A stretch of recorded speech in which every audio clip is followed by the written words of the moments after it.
My name is Maurice Wingate, President and founder of Employee Care Work-Life Services. And for more than 2 decades, I've worked alongside employee assistance programs across the country. During that time, I've had the unique opportunity to observe something interesting about the way EAPs operate and compete. Large national providers don't necessarily win contracts because they're clinically better. In many cases, EAPs provide exceptional counseling services. Their clinicians are just as experienced, their care models are just as strong, and their relationships with employers are often deeper and more personal than large national providers. Yet, when employer contracts are evaluated and compared, the larger providers tend to win more often. So what exactly are they doing differently? One of the biggest differences is how they position the role of the EAP itself. Large providers don't present their EAP as a counseling service. They present themselves as a workforce support system. When employers review proposals from national providers, they're not just seeing therapy sessions or counseling limits. They're seeing a broader framework of services designed to help employees navigate the complexities of daily life.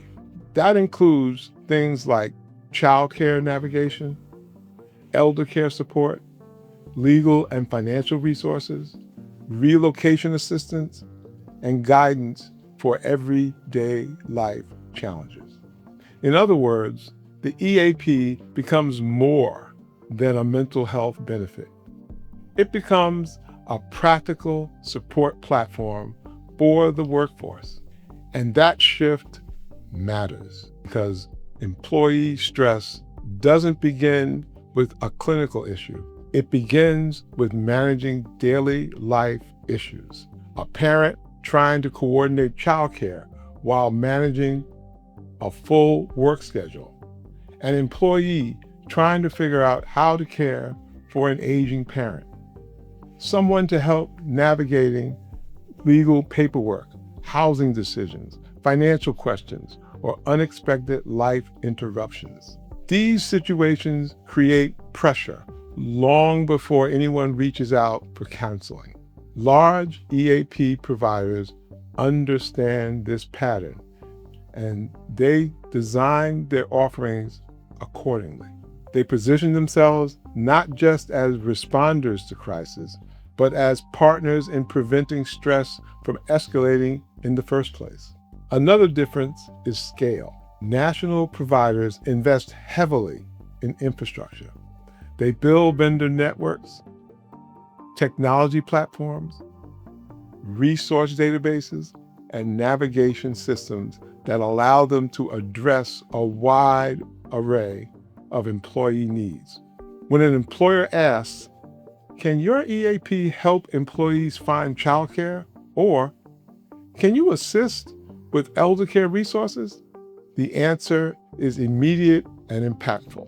That level of infrastructure is difficult for mid-sized providers to replicate internally. Not because they lack the vision, but because building those systems requires significant operational investment. What often happens is that smaller EAPs remain focused primarily on the clinical side of the service model, while the larger providers expand outward into broader workforce support. And over time, that changes how employers perceive value. Employers today are under increasing pressure to address employee well-being, retention, and productivity simultaneously. They're not just looking for counseling support. They're looking for partners who can help employees navigate life's challenges that interferes with their work performance. When an EAP can demonstrate that capability, the conversation changes. The service is no longer viewed Поїхали. as a reactive mental health benefit. It's viewed as part of the organization's workforce support strategy. And that's where the competitive gap begins to appear. Mid-sized EAPs often have stronger relationships, more personalized service, and highly skilled clinical teams. Mid-sized EAPs often have stronger relationships, more personalized service, and highly skilled clinical teams. Those are real advantages. But when employers evaluate proposals side by side, the provider offering the broader support ecosystem often looks more attractive on paper. So the question for many EAP leaders becomes, how do we close the gap without turning our organization into a massive healthcare company? The answer isn't necessarily building everything internally. In many cases, the smaller path is integration.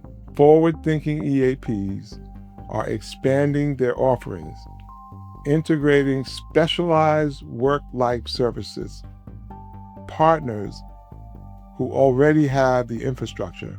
That allows the EAP to maintain its clinical identity while offering a broad range of support to employers. Instead of choosing between counseling and work-life services, the employer receives both. And when these services work together, something important happens. Many everyday stressors are resolved earlier before they become clinical issues. Employees receive practical help navigating real-world challenges. Clinicians are able to focus on the cases that truly require therapeutic intervention, and employers see more comprehensive support models for their workforce. As employee care, this is exactly the area we focus on. We work alongside EAPs to provide structured work-life services that complement clinical care. Services that address childcare coordination, elder care navigation, legal and financial guidance, relocation support, and other everyday challenges that employees struggle to resolve on their own. The goal is not to change what EAPs do best. The goal is to strengthen the overall support system surrounding the employee. Because the reality is that employee well-being doesn't begin in the counseling session. It begins in the day-to-day realities of life. And the organizations that recognize that are the ones building the next generation of EAP services.